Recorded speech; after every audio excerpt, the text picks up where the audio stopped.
Kwa jina la Mwenyezi Mungu mwingi wa rehema, mwenye kurehemu.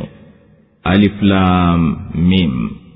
Je, wanadhani watu wataachwa kwa kuwa wanasema tumeamini nao wasijaribiwe? Hakika tuliwajaribu waliokuwa kabla yao, na kwa yakini Mwenyezi Mungu atawatambulisha walio wa kweli na atawatambulisha walio waongo. Au wanadhani wanaotenda maovu kwamba watatushinda? Hukumu mbaya hiyo wanayohukumu. Mwenye kutaraji kukutana na Mwenyezi Mungu, basi hakika miadi ya Mwenyezi Mungu itafika bila shaka, naye ni mwenye kusikia, mwenye kujua. Na anayefanya juhudi, basi bila shaka anafanya juhudi kwa ajili ya nafsi yake. Hakika Mwenyezi Mungu si mhitaji wa walimwengu. Na walioamini na wakatenda mema, kwa yakini tutawafutia makosa yao na tutawalipa bora ya waliokuwa wakiyatenda. Na tumemuhusia mwanadamu kuwafanyia wema wazazi wake, na ikiwa watakushikilia unishirikishe mimi na usiokuwa na ujuzi nayo, basi usiwatii. Kwangu mimi ndiyo marejeo yenu, na nitakwambieni mliokuwa mkiyatenda. Na walioamini na wakatenda mema, bila shaka tutawatia miongoni mwa watu wema.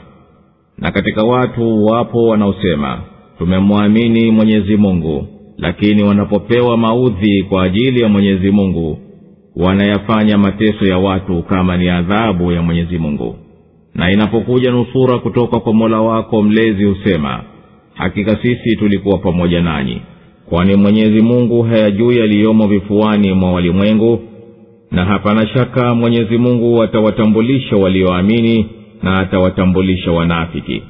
Na waliokufuru waliwaambia walioamini, fuateni njia yetu nasi tutayabeba makosa yenu. Wala wao hawatabeba katika makosa yao chochote kile. Hakika hao ni waongo. Na hapana shaka wataibeba mizigo yao na mizigo mingine pamoja na mizigo yao. Na kwa yakini wataulizwa siku ya Kiyama juu ya waliokuwa wakiazua. Surati Al-Ankabut imeteremka Maka. Sura hii ni ya Maka na idadi ya aya zake ni 69, lakini aya moja mpaka ya 11 ziliteremka Madina. Sura hii imeanzia kukubainisha kwamba hapana budi ila imani ya waumini itiwe mitihanini kwa misukosuko na jihadi kwa ajili ya kulinda dola ya haki na imani. Na binadamu ameusiwa kwa wazazi wake pamoja na amri ya jihadi, ili ukusanyike wema na jihadi, na baina ya watu wa namna mbalimbali na imani. Na imeelezwa kwamba miongoni mwao yupo anayesema kwa ulimi wake kwamba ameamini na hali moyo wake haukukubali. Kisha sura hii imetaja habari za Nuhu na kaumu yake, na kadhalika imeeleza kisa cha Ibrahim katika wito wake, na ikabainisha mafunzo hayo kwa ajili ya Mtume sallallahu alaihi wasallam. Kisha ikasimulia jawabu ya watu wa Ibrahim, na ikaeleza habari za Lut na kisa cha kaumu yake, na kuteremka kwa wajumbe malaika wa Mwenyezi Mungu kuja kuwahiliki, na wakaokoka ahali zake isipokuwa mkewe. Kisha subhanahu akaashiria kisa cha Shuaibu pamoja na Madiana na cha Hud na Ad na Salih na Thamud, na kudanganyikiwa kwa Karun na Firauni na Haman na matokeo ya mwisho wao.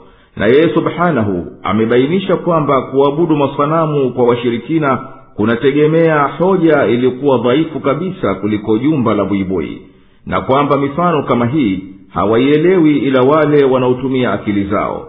Na baada ya hayo Mwenyezi Mungu akamwamrisha nabii wake asijadiliane na watu wa kitabu ila kwa njia nzuri. Na yeye subhanahu akaashiria kwamba nabii sallallahu alaihi wasallam hajui kusoma wala kuandika, na hayo yanazidi kuonyesha utume wake. Na pia subhanahu ametaja ukaidi wa washirikina katika kutaka kwao waletewe miujiza ya kuiona, nayo wataikataa kama walivyoikataa kaumu ya Musa na wengineo. Na akagusia kule kuhimiza kwao kuteremshiwa adhabu, naye amebainishia kiyama, na akataka watu watazame baada ya hayo ulimwengu na neema za Mwenyezi Mungu mtukufu ziliomo ndani yake. Kisha akataja thamani ya uhai wa duniani ukilinganisha na wa akhera, na hali ya washirikina katika unyonge wao na kumkimbilia kwao Mwenyezi Mungu wanapokuwa katika hofu, na wanapokuwa na nguvu na wakawa katika usalama wanavyomshirikisha Mwenyezi Mungu. Kisha akaeleza neema zake anazowapa katika nyumba takatifu ya Maka na wanavyozikanya neema hizo. Kisha Mwenyezi Mungu akabainisha fadhila za wanaopigana jihadi. Alif Lam Mim. Hizi ni harufi za kutamkwa na zikasikilizana zilizoletwa ili kubainisha kwamba hii Qur'ani yenye kuemea watu kuiga imetungwa kwa harufi hizi mnazoziweza kuzitamka vizuri, na pia ni kwa ajili ya kuwazindua wasikilizaji na wapate kuiangalia haki. Hivyo watu wanadhani kwamba wataachiliwa tu hivi kwa sababu ya kutamka kwao shahada mbili basi, bila ya kujaribiwa kwa mitihani na shida ili utambulikane ukweli wa imani yao. La, sivyo hivyo, bali hapana budi kutiwa mitihanini. Na bila shaka Mwenyezi Mungu alikwisha zijaribu kaumu zilizotangulia kwa kuwapa shida na namna mbalimbali za neema na mitihani, ili apate kuonekana yale ambayo yeye anayajua tangu mwanzo, na watengue baina ya waliokuwa wakweli katika imani yao na waongo. Wanadhani wanamshirikisha Mwenyezi Mungu na wanamuasi kwamba watatuponyoka katika kukimbia kwao kuikimbia adhabu ya Mwenyezi Mungu na malipo yake. Kuhukumu kwao huku ni kuovu mno. Mwenye kuamini kufufuliwa na akawa anataraji malipo ya Mwenyezi Mungu na anayehofu adhabu yake, basi huyo imani yake ni ya kweli. Basi na ingie kwenye vitendo vyema, kwani siku iliyoahidiwa itakuja tu, hapana hivi wala hivi. Na Mwenyezi Mungu ni mwenye kusikia maneno ya waja, ni mwenye kuvijua vitendo vyao, na atamlipa kila mmoja kwa anavyostahiki. Na mwenye kuwania jihadi kwa sababu ya kutukuza neno la Mwenyezi Mungu na akapambana na nafsi yake vumilivu ya utiifu, basi malipo ya jihadi yake atamrudia mwenyewe. Na hakika Mwenyezi Mungu alitakasika, si mhitaji wa utiifu wa walimwengu. Na wale waliosifika kwa imani na wakatenda mema, hapana shaka tutawaondolea makosa yao na tutawasamehe, na tutawalipa bora ya malipo kwa vitendo vyao vyema. Na Mwenyezi Mungu amemwamrisha mwanadamu afanye ukomo wa uwezo wake kuwafanyia wema wazazi wake na kuwatii. Na ukikushikilia kumfanyia shirki Mwenyezi Mungu, na hayo hayakubaliki katika elimu wala akili, basi usiwatii. Na marejeo ya viumbe vyote ni kwa Mwenyezi Mungu, na yeye atawaeleza walioyatenda duniani na atawalipa kwayo. Na waliomsadiki Mwenyezi Mungu na ujumbe wake na wakatenda mema, basi hao hapana shaka Mwenyezi Mungu atawaingiza pamoja na waliowema wapate malipo yao na wayastarehe. Na miongoni mwa watu yupo ambaye husema kwa ulimi wake tumeamini, na akipata dhiki yoyote kwa ajili ya Mwenyezi Mungu hukereka na akafitinika hata katika dini yake, wala haifikiria adhabu ya Mwenyezi Mungu ya siku ya Kiyama. Yeye huyo huwa kama kwamba anafanya mateso ya wanadamu kuwa sawa na adhabu ya Mwenyezi Mungu ya akhera. Mwenyezi Mungu akiwanusuru waumini akawapa ushindi kuwashinda maadui zao na wakapata ngawira, watu hao wanaodhihirisha imani huja wakawaambia Waislamu, sisi ni wenzenu katika imani, basi hebu tupeni nasi fungu letu la ngawira. Wasidhani watu hao kwamba mambo yao yamefichikana kwa Mwenyezi Mungu, kwani Mwenyezi Mungu anayajua yaliyo vifuani mwa watu, ikiwa unafiki au imani. Na hapana shaka Mwenyezi Mungu atawadhihirisha watu yale ambayo yeye anayajua tangu hapo. Atawatenga mbalimbali baina ya waumini na wanafiki, na kila mmoja atamlipa kwa analotenda. Waongozi wa shirki walikuwa wakiwaambia wale walioingia katika Uislamu kwa usafi wa nia, kuweni kama mlivyokuwa katika dini yetu, na fuateni tunayofuata sisi. Na ikiwa kama huko kutakuwapo kufufuliwa na kuhesabiwa ambako nyinyi mnakuogopa, basi sisi tutakubebeeni madhambi yenu. Hapana mtu atakayembebea mwenziwe dhambi zake. Hakika hao makafiri ni waongo tu katika hiyo ahadi yao.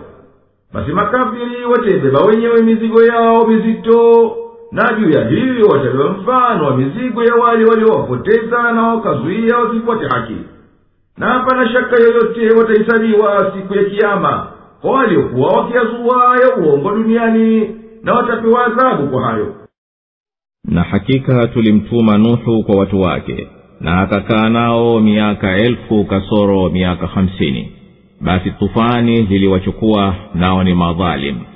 Nasi tukamwokoa yeye na wenziwe wa katika safina, na tukaifanya kuwa ni ishara kwa walimwengu wote.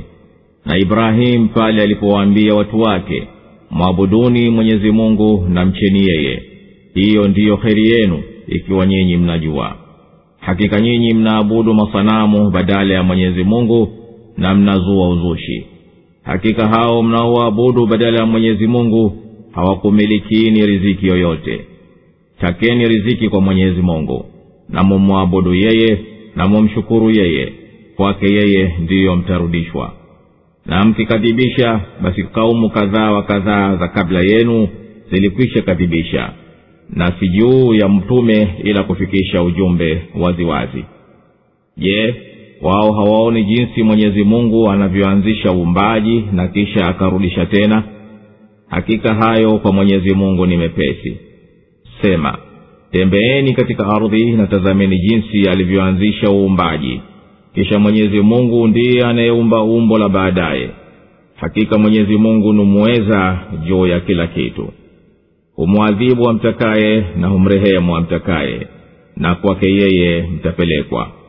Na nyinyi si wenye kushinda katika ardhi wala katika mbingu, wala nyinyi hamna mlinzi wala msaidizi isipokuwa Mwenyezi Mungu. Na Mwenyezi Mungu alimtuma Nuhu uende kwa watu wake waite wafuate tauhidi, imani ya Mwenyezi Mungu mmoja. Akakaa nao miaka 950 akiwalingania, nao hawakumwitikia. Mwenyezi Mungu akawazamisha kwa kuwapelekea tufani, yani kimbunga, nao ni wenye kujidhulumu nafsi zao kwa ukafiri. Mwenyezi Mungu akamtimilizia Nuhu ahadi yake, na akamwokoa yeye na waumini waliopanda na jahazi, na akakifanya kisa chao ni funzo kwa waliokuja baadaye. Nakumbuka ewe mtume kisa cha Ibrahimu pale alipowataka watu wake wamwamini Mwenyezi Mungu mmoja na wamtii yeye, na akawatanabahisha kwamba kuamini ni bora kwao kuliko kukanusha, ikiwa wao wana ujuzi na akili. Akawaambia, nyinyi hamuabudu badala ya Mwenyezi Mungu ila vinyago na masanamu mnayoyaunda kwa mikono yenu, na mnazua uongo na mnayaita kuwa miungu. Na haya masanamu mnayoyaabudu badala ya Mwenyezi Mungu hayakufaini wala hayakudhuruni, wala hayawezi kukupatieni riziki. Basi tafuteni riziki kwa Mwenyezi Mungu peke yake, na mwabuduni yeye tu, na mshukuruni yeye tu kwa neema zake, kwani kwake yeye ndiyo marejeo yenu nyote, naye atakulipeni kwa mujibu wa vitendo vyenu. Na mkishikilia kunikadhibisha mimi, basi hamtanidhuru kitu, kwani bila shaka nimekwisha kwambieni kwamba mitume wa kabla yangu walikanushwa na kaumu zao, na hawakuwadhuru kitu, bali walijidhuru wenyewe nafsi zao pale Mwenyezi Mungu alipoangamiza kwa sababu ya kukadhibisha kwao. Basi mjumbe hana jukumu lolote ila kufikisha ujumbe wake kwa kaumu yake kwa uwazi. Hakika wamekwishaona na wamejua kwamba hakika Mwenyezi Mungu ndiye alianzisha uumbaji na kisha akaurudisha tena. Basi vipi ikawa wanakanusha kufufuliwa siku ya akhera kwa ajili ya hisabu na malipo? Hakika kurejesha tena kwa Mwenyezi Mungu ni jambo jepesi zaidi. Ewe mtume, waambie hawa wanaokanusha, tembeeni katika ardhi na zingatieni vilivyo vitu mbalimbali alivyoviumba Mwenyezi Mungu, na angalieni mabaki yaliyokuwa kabla yenu baada ya kushakufa kwao na majumba yao walioyacha. Na jueni ya kuwa Mwenyezi Mungu kwa kudura yake atayarejesha yote hayo mwishowe kwa kufufua, nako ndiko huko kuumba umbo la baadaye. Hali kadhalika shani yenu, hakika Mwenyezi Mungu subhanahu ni mwenye kutimiza uwezo wake juu ya kila kitu. Sema, tembeeni katika ardhi na tazameni jinsi alivyoanzisha uumbaji. Kisha Mwenyezi Mungu ndiye anayeumba umbo la baadaye. Hakika Mwenyezi Mungu ni muweza juu ya kila kitu. Aya hii tukufu inawahimiza wachunguzi wende katika dunia wapate kuvumbua vipi ulianza uumbaji wa vitu, tangu wanyama na mimea mpaka visiokuwa na uhai. Kwani mabaki ya uumbaji wa mwanzo yamehifadhiwa baina tabaka za ardhi na juu yake, na kwa hivyo ardhi ni daftari lililosajiliwa ndani yake tarehe yote ya uumbaji tangu mwanzo wake mpaka hivi sasa. Mwenyezi Mungu atawaadhibu awatakaye baada ya umbaji mwingine, na hao ndio wale wenye kukanusha hayo, na atawarehemu awatakaye, nao ndio waumini wenye kuyakubali hayo. Na kwake yeye peke yake ndio marejeo ya viumbe vyote kwa ajili ya hisabu na malipo. Enyi mnaokadhibisha, nyinyi hamtaweza kuishinda kudra ya Mwenyezi Mungu sawa sawa mkiwa katika ardhi au katika mbingu, bali hiyo kudra yake yokuzungukeni nyinyi, wala nyinyi hamna mlinzi wa kukulindeni na Mwenyezi Mungu, wala msaidizi wa kuzuilieni adhabu yake. Na waliozikanusha ishara za Mwenyezi Mungu na kukutana naye, hao ndio wenye kukata tamaa na rehema yangu, na hao ndio wenye kupata adhabu chungu. Basi haikuwa jawabu ya watu wake ila ni kusema, muueni au mchomeni moto. Mwenyezi Mungu akamwokoa na moto. Hakika katika hayo zipo ishara kwa watu wanaoamini. Na alisema, hakika nyinyi mmeyashika masanamu badala ya Mwenyezi Mungu kwa mapenzi yaliyo baina yenu katika uhai wa duniani. Kisha siku ya Kiyama mtakataana nyinyi kwa nyinyi, na mtalaaniana nyinyi kwa nyinyi, na makazi yenu ni motoni, wala hamtapata wa kukunusuruni. Luthi akamwamini na akasema, mimi nahamia kwa Mola wangu mlezi, hakika yeye ndiye mwenye nguvu, mwenye hikma. Na tulimtunukia Ishaq na Yakub, na tukajaalia katika dhuria zake unabii na kitabu, na tukampa ujira wake katika dunia, naye hakika katika akhera bila shaka ni katika watu wema. Na pale Luthi alipowaambia watu wake, hakika nyinyi mnafanya uchafu ambao hapana mmoja katika walimwengu aliyekutangulieni kwa hayo. Je, nyinyi mnawaingilia wanaume na mnaikata njia, na katika mikutano yenu mnafanya maovu? Basi haikuwa jawabu ya watu wake isipokuwa kusema, tuletee hiyo adhabu ya Mwenyezi Mungu ikiwa wewe ni katika wasema ukweli. Akasema, ewe Mola wangu mlezi, ninusuru na watu mafisadi hawa. Na wale wanaozikataa dalili za Mwenyezi Mungu zinazothibitisha upweke wake, na wakakadhibisha mitume wake na vitabu vyake, na wakakanusha kufufuliwa na kuhesabiwa, watu hao hawana tamaa ya kupata rehema ya Mwenyezi Mungu, na watu hawa watapata adhabu kali yenye kutia uchungu. Na pale Ibrahimu alipoamrisha watu wake wamwabudu Mwenyezi Mungu na waache ibada ya masanamu waliokuwa nayo, hawakuwa na jawabu yoyote ya kumjibu ila kukakamia katika ukafiri na kuambizana wenyewe kwa wenyewe, muueni au mchomeni moto. Basi wakamtupa motoni, lakini Mwenyezi Mungu akafanya moto uwe baridi na wenye salama kwake, na akamwokoa nao. Hakika kwa kubwatika vitimbi vyao na kuokoka kwake zipo dalili zilizo wazi kwa watu wanaoisadiki tauhidi, yani upweke wa Mwenyezi Mungu na kudra yake. Ibrahimu akawaambia watu wake, kwa nini mnaabudu miungu ya uongo na wala hamkatazani kwa sababu ya mapenzi ya madhambi mliyoyahiari katika maisha yenu ya dunia? Kisha hali itabadilika siku ya Kiyama. Huko waongozi watawakata wafuasi wao, na wafuasi watawalaani waongozi wao, na marejeo ya wote ni motoni, wala hamtakuwa na msaidizi wa kuzuilieni msingi humo.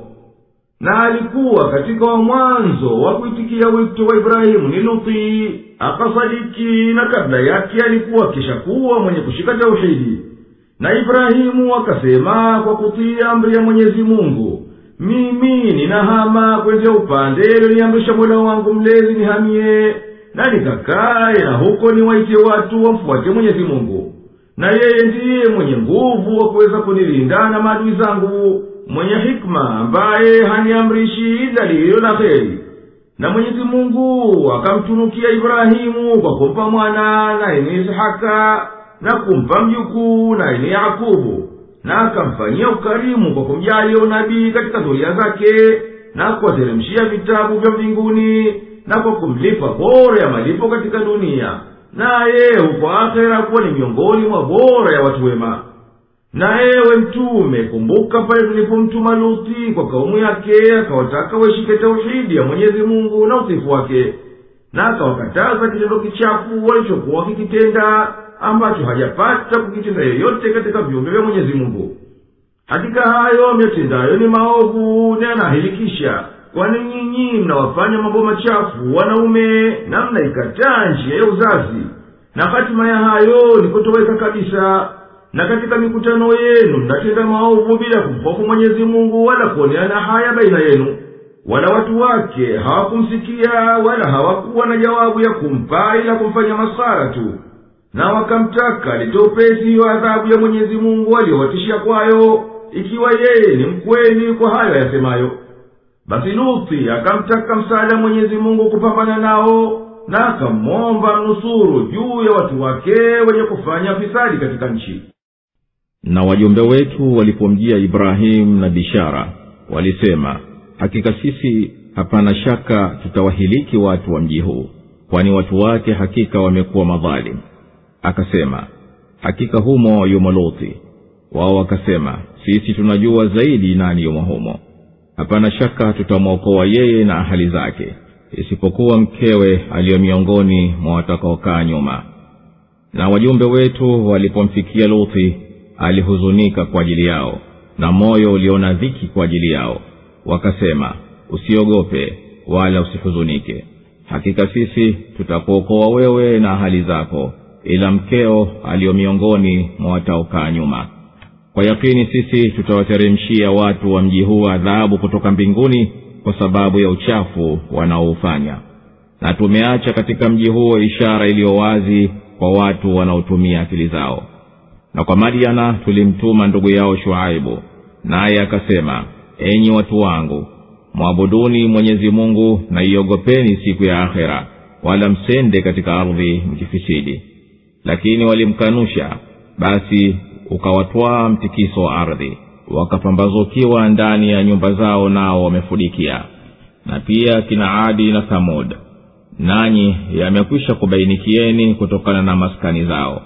Na Shetani aliwapambia vitendo vyao na akazuilia njia, na hali walikuwa wenye kuona.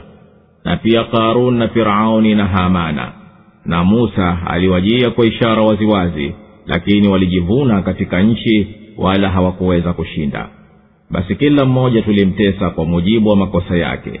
Kati yao wapo tuliwapelekea kimbunga cha changarawe, na kati yao wapo walionyakuliwa na ukelele, na kati yao wapo ambao tuliwadidimiza katika ardhi, na kati yao wapo tuliowazamisha.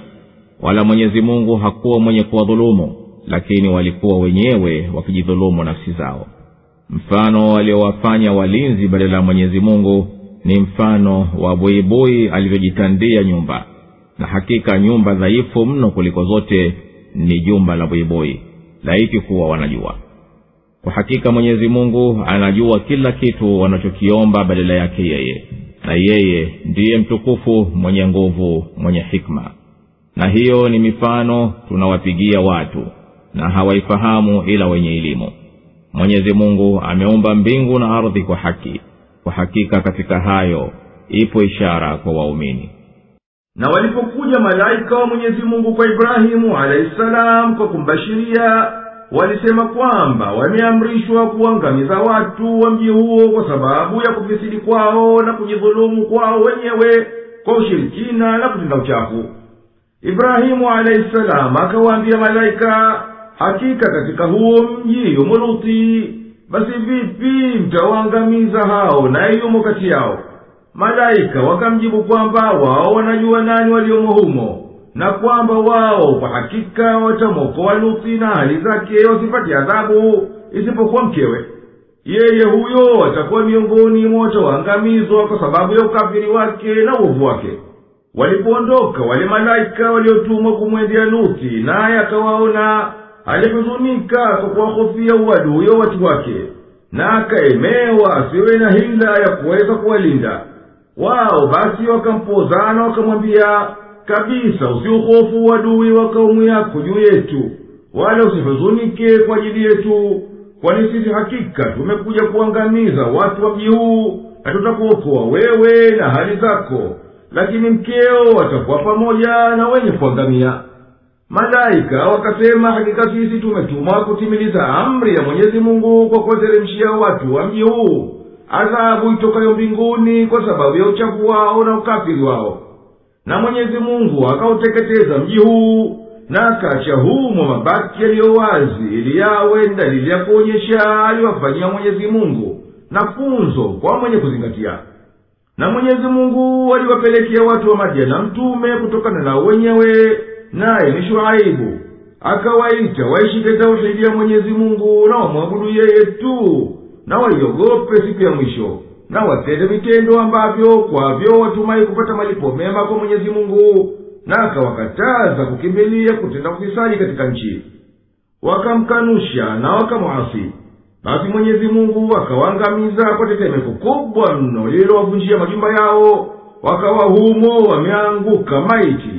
Na ewe Mtume, watajie hawa walidanganyikiwa kwa mali zao na madaraka yao vifo vya Adi na Thamudi pale tulipoangamiza, na yapo yamebakia mabaki ya majumba yao yenye kuonyesha utajiri wao. Na sababu ya kuangamizwa huko ni kwa kuwa Shetani aliwazaini, aliwapambia vitendo vyao viovu, nao wakamfuata. Basi akawaachisha njia ya haki ambayo walikuwa wakijua kwa kufunzwa na mitume.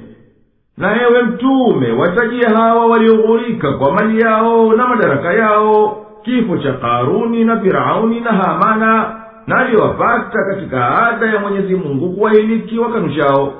Na Mwenyezi Mungu aliwatumia Musa, naye akawa na miujiza iliyo wazi ya kuthibitisha ukweli wake. Lakini wao walimkadhibisha na wakakataa kumwitikia kwa kiburi chao tu, na wala wao hawakuweza kuishinda kudra ya Mwenyezi Mungu kwa kuikimbia adhabu yake. Kila kaumu katika kaumu zote zilizowakadhibisha mitume wao, Mwenyezi Mungu aliziangamiza kwa sababu ya kufuru zao walizozifanya na maasi yao. Baadhi ya kaumu hizo Mwenyezi Mungu alizihiliki kwa upepo wa kimbunga uliowapopoa kwa mawe, na baadhi yao waliangamia kwa ukelele wenye kuvuma wenye kuhiliki. Na baadhi yao Mwenyezi Mungu aliwadidimiza katika ardhi, na baadhi yao aliwazamisha majini. Wala adhabu hizi hazikuwa ni kudhulumiwa na Mwenyezi Mungu, bali sababu yake ni kwa kufuru yao wenyewe na kutenda maasi kwao. Shani ya hao waongo wenye kumfanya urafiki asiyekuwa Mwenyezi Mungu na kumtegemea asiyefaa kutegemewa ni kama shani ya buibui mwenye kuifanya nyumba ya kumlinda, na hali nyumba yake ndiyo nyumba isiyofaa kabisa kutumika kwa ulinzi. Na lau kuwa hawa waongo ni watu wa ujuzi na utambuzi, wasingefanya hayo. Mfano waliowafanya walinzi baada ya Mwenyezi Mungu ni mfano wa buibui alipojitandia nyumba. Na hakika nyumba dhaifu mno kuliko zote jumba la buibui laitukuwa wanajua. Nyumba za buibui anazojenga kwa ajili ya maskani yake na kwa ajili ya kukamatia mateka wake zimeundwa kwa wembamba mno, kwani hizo ni nyuzi zilizokuwa hadi ya mwisho wa wembamba, zinashinda wembamba wa hariri. Na kwa hivyo mfumo wake umekuwa ni wa mwisho wa udhaifu kuliko nyumba zote walizojengea wanyama kuwa ni makazi yao. Hakika Mwenyezi Mungu Subhanahu anajua vyema upotovu kuabudu hiyo miungu ya uongo, na yeye Subhanahu ndiye mwenye kushinda kila kitu, mwenye hikma katika kuendesha na kuweka sharia. Na mazingatio haya na mfano hii Mwenyezi Mungu anaotajia watu hiyo waizike na wazingatie, na wazingatie haya ila wenye akili ambao wanapima. Mbali na aliyoyataja Mwenyezi Mungu ya visa na mifano na ishara, ipo ishara moja iliyo wazi kabisa, nayo ni uumbaji wa mbingu na ardhi kwa uwezo na hikma na kipimo kilichokamilika kwa maslaha ya watu. Na katika haya zipo dalili za kweli kwa wenye kuiamini haki. Soma uliofunuliwa katika kitabu na ushike sala.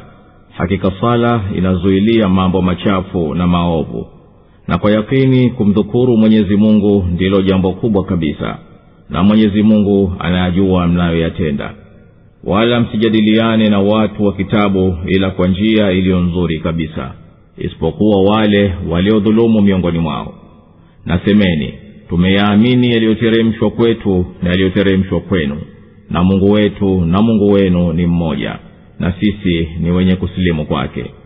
Na namna hivi tumekuteremshia kitabu, basi wale tuliowapa kitabu watayaamini, na miongoni mwa hawa wapo watakaoiamini, na hawazikatai ishara zetu isipokuwa makafiri.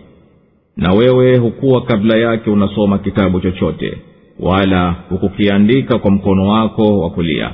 Ingelikuwa hivyo wangelifanya shaka wavunjifu. Bali hii ni ishara zilizowazi katika vifua vya waliopewa elimu, na hawazikatai ishara zetu isipokuwa wenye kudhulumu. Na walisema, mbona hakuteremshiwa ishara kutoka kwa Mola wake mlezi? Sema, ishara ziko kwake Mwenyezi Mungu, ama mimi kwa hakika ni mwonyaji mwenye kubainisha tu. Je, kwani hayakuwatosha ya kwamba tunakuteremshia kitabu hiki wanachosomewa? Hakika katika hayo zipo rehma na mawaidha kwa watu wanaoamini. Ewe nabii, soma kitabu cha Mwenyezi Mungu wala usiwashughulikie, na timiza swala kwa inavyostahiki, kwani swala pamoja na ikhlasi kwa dhati yake humwachisha mwenye kuishika madhambi makubwa na kila maovu yanayokatazwa na sharia. Na bila shaka kumcha Mwenyezi Mungu na kumhudhurisha kukumkumbuka katika swala na kwingineko kuna athari kubwa zaidi na thawabu nyingi zaidi. Na Mwenyezi Mungu anayajua mnayoyatenda, yakiwa ya kheri au shari, naye atakulipeni kwayo. Wala msijadiliane na wanaokukhalifuni katika Mayahudi na Wakristo ila kwa njia yenye uongofu kabisa na laini kabisa na inayopelekea zaidi kukubalika, isipokuwa wale waliopita mpaka katika ubishi. Basi hao hapana ubaya mkiwakabili kwa mkazo. Na waambieni mnaojadiliana nao, sisi tumeiamini Kurani tuliyoteremshiwa sisi, na Taurati na Injili mlizoteremshiwa nyinyi, na tunaye mwabudu sisi na munaye mwabudu nyinyi ni mmoja, na sisi tunayemnyenyekea yeye peke yake. Na kama tulivyowateremshia vitabu mitume wa kabla yako, tumekuteremshia wewe hii Kurani. Basi wale tuliowapa kitabu, yani Biblia, kabla ya Kurani na wakaizingatia na wakaifuata, wanaiamini hii Kurani. Na miongoni mwa hao Waarabu, yani washirikina, wapo wanaoiamini, na hapana wanaozikataa ishara zetu baada ya kudhihiri kwake na kuondoka kila shaka juu yake, ila walioshikilia ukafiri. Wala wewe hukuwa ukisoma kitabu chochote kabla ya Kurani, wala hukuwa ukiandika kwa mkono wako wa kulia, na lau kuwa wewe ni katika ya wanaosoma na kuandika, wangetilia shaka watu wapotovu kuwa hiyo Kurani haitoki kwa Mwenyezi Mungu. Kitabu hichi si cha kutiliwa shaka, bali hizi ni ishara zilizowazi zilizohifadhiwa katika vifua vya watu ambao Mwenyezi Mungu amewapa elimu. Na hazikatai ishara zetu baada ya kuzijua ila wenye kuidhulumu haki na wakazidhulumu nafsi zao.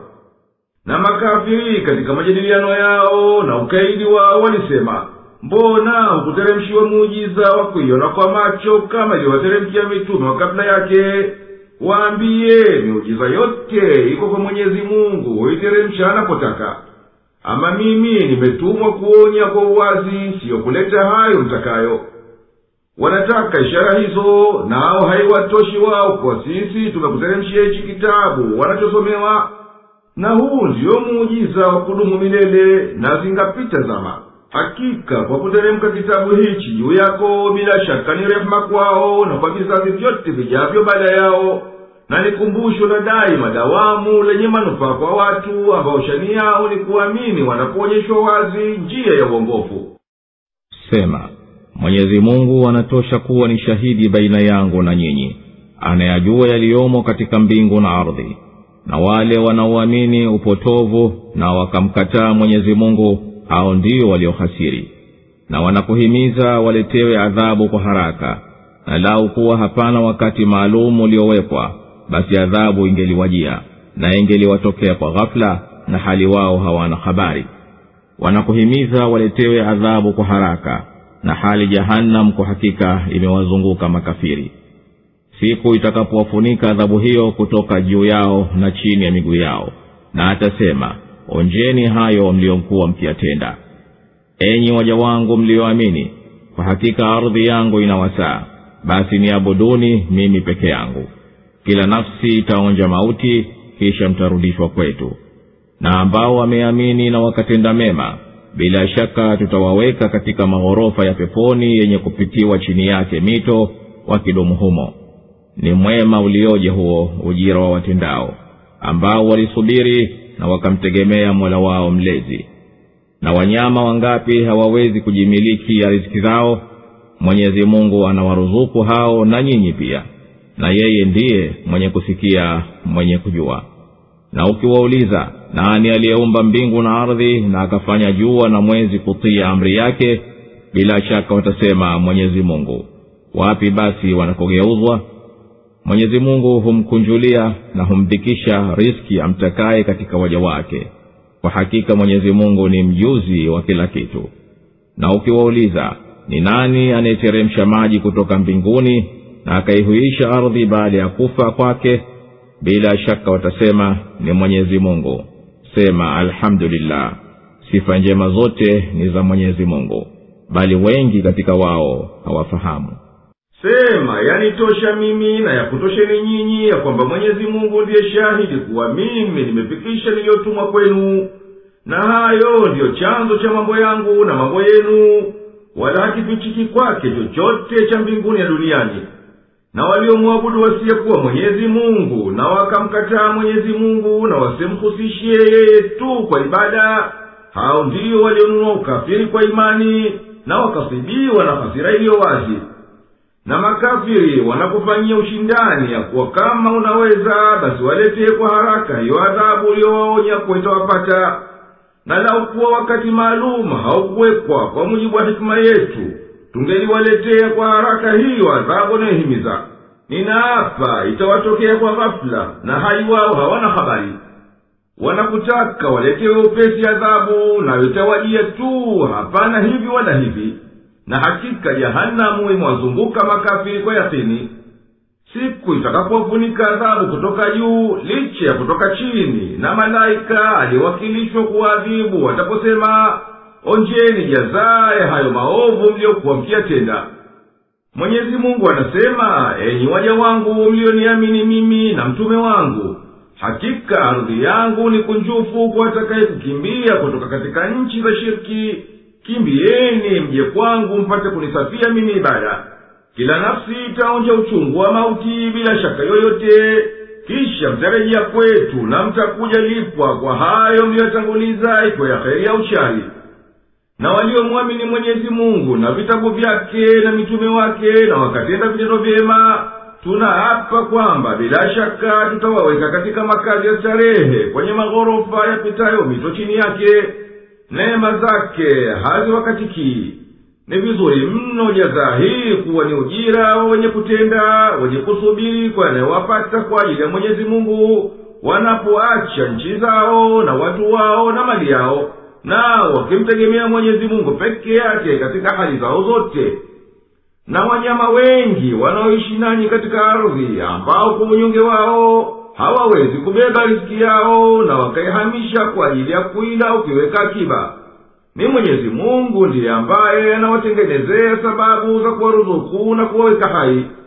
Na yeye anakutengenezeni nyinyi sababu za riziki zenu na maisha yenu, na yeye ni mwenye kumiliki kila alichokiumba kwa kusikia na kukijua. Na ninaapa, ukiwauliza washirikina, nani aliyeziumba mbingu na ardhi, na akalitirisha jua na mwezi, na akayafanya hayo yanufaishe watu, hapana shaka watasema, kaviumba hivyo Mwenyezi Mungu, wala hawamtaji mwinginewe. Basi nakuwaje wanaacha kumwamini Mwenyezi Mungu mmoja mtukufu baada ya kukiri kwa huku? Mwenyezi Mungu humkunjulia riziki amtakaye na humdhikisha mtakaye kwa mujibu wa inavyoafikiana na ujuzi wake kwa ajili ya maslaha. Kwani hakika Mwenyezi Mungu amevizunguka vitu vyote kwa ujuzi wake. Ninaapa, lau kuwa utawauliza, nani anayeteremsha maji kutoka mbinguni na akaihuisha ardhi kwa mimea baada ya kuwa na ukame, hapana shaka watasema ni Mwenyezi Mungu. Sema alhamdulillah, kuwa wanaikubali haki. Lakini wengi wao hawafahamu kuwa wenyewe wanajitia katika migongano ya maneno. Na haya maisha ya dunia si chochote ila ni pumbao na mchezo, na nyumba ya akhera ndiyo maisha hasa, laiti wangalikuwa wanajua. Na wanapopanda katika merikebu humwomba Mwenyezi Mungu kwa kumsafia utiifu, lakini anapowavua wakafika nchi kavu, mara wanamshirikisha. Wapate kuyakanya tuliyowapa na wajistareheshe, lakini watakuja jua. Je, hawaoni ya kwamba tumeifanya nchi takatifu ina amani, na hali watu wengine wananyakuliwa kote kwa majirani zao? Je, wanaamini upotovu na neema za Mwenyezi Mungu wanazikataa?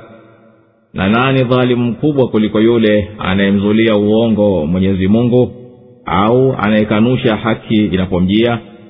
Je, si katika Jahannam ndiyo yatakuwa makazi ya makafiri? Na wanaofanya juhudi kwa ajili yetu sisi tutawaongoa kwenye njia zetu, na hakika Mwenyezi Mungu yu pamoja na watu wema. Na haya maisha ya duniani si chochote ni starehe ya muda wenye ukomo. Wanapumbazika walioghafilika kama wanavyopumbazika watoto wadogo, na wanacheza kwa muda fulani na kisha wanatawanyika. Na hakika makazi ya akhera ndiyo makazi ya maisha ya kweli yaliyokamilika yenye kudumu. Na kweli hizi ni zenye kuthibiti, wangelizitambua hawa lau kuwa ni watu wa kutambua vilivyo. Hao kwa walivyosifika kwa ushirikina, wakipanda vyombo vya baharini na wakapata kidogo katika pitisho vyake, humwelekea Mwenyezi Mungu kwa kumwomba kwa ikhlasi ili awaondolee madhara. Na kisha waokoa akawafikisha nchi kavu, mara ukimbilia kurejea kwenye ushirikina, ili wapate kuzikanya neema tulizowapa, na wapate kunafika kwa yale yanayoridhiana na pumbao lao katika maisha haya. Basi watakuja jua matokeo ya ukafiri pale watapoiona adhabu iliyochungu. Makafiri wa Maka wameingia upofu, hawazioni neema za Mwenyezi Mungu alizowamiminia, wala hawaoni kwamba hakika sisi tumeufanya mji wao kuwa umehifadhika, haushambuliwi wala hauvamiwi, mtakatifu. Watu wake hawatekwi nyara, wala ndani yake havitokei vita. Na hali kote jirani zao watu wananyakuliwa, hawa wamepofuka hawazioni neema hizi. Basi wanasadiki yasiyo na asili yoyote, na wanamkanusha Muhammadi na yote aliyoyaleta. Na hapana aliyedhulumu zaidi kuliko yule anayemsingizia Mwenyezi Mungu jambo ambalo hakulitolea sharia, au anaikadhibisha dini ya haki inapomfikiria. Hakika katika Jahanamu ndiko kwenye makazi ya watu hawa madhalimu makafiri. Na wale waliofanya ukomo wa juhudi zao na wakastahamili mashaka kwa sababu ya kuinusuru dini yetu, hapana shaka tutawazidishia kuongoa kuendea kheri na haki. Na hakika Mwenyezi Mungu bila shaka yu pamoja na wale wanaofanya vizuri vitendo vyao, atawasaidia na atawanusuru, na Mwenyezi Mungu ni mjuzi kuliko wote.